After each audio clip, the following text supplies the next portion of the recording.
My sister stole my fiancé 3 days before our wedding, so I gave her the wedding gift she'd never forget. I should have seen it coming. Maya had always been the golden child, prettier, smarter, more charming.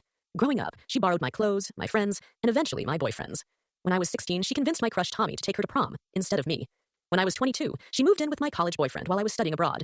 Each time, my parents defended her. Maya doesn't mean to hurt you, Mom would say. She just has this magnetic personality.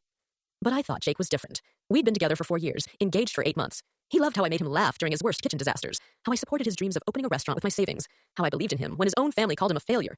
Jake had seen Maya manipulate men before. He'd rolled his eyes at her wedding dress shopping commentary. Claire's so practical, but wouldn't something more form-fitting be better?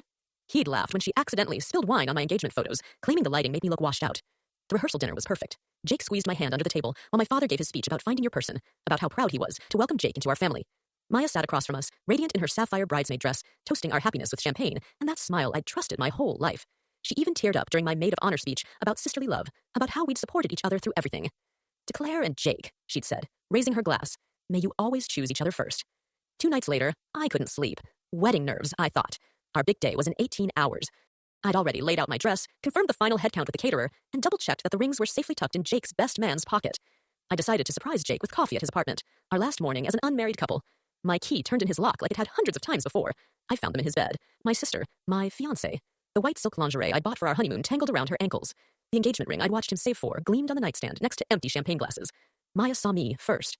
Instead of shame or surprise, I saw triumph in her eyes. She'd been waiting for this moment. I was going to tell you, she said, not bothering to cover herself. Jake realized he chose the wrong sister.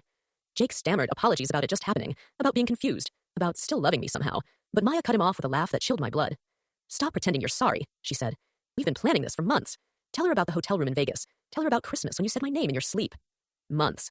While I'd been ordering flowers and scheduling cake tastings, sending save the dates and choosing centerpieces, they'd been planning my humiliation. The late nights Jake claimed he was working at the restaurant. The times Maya canceled our sisterly shopping trips because she had a date. The way they'd both been so helpful with wedding planning, insisting on handling the photographer and videographer themselves. I walked out without a word. They were still calling my name as I drove away. Jake's voice breaking as he begged me to listen, Maya's sharp and demanding as she told him to let me go. For the next 6 hours, I sat in my car at the beach where Jake had proposed, staring at my engagement ring. I should have been crying, calling my parents, canceling vendors. Instead, I felt something cold and calculating settle in my chest. Maya had taken everything from me since we were children, and each time I'd forgiven her. But this time was different. I couldn't fit what happens next in this short video. Watch the rest down below.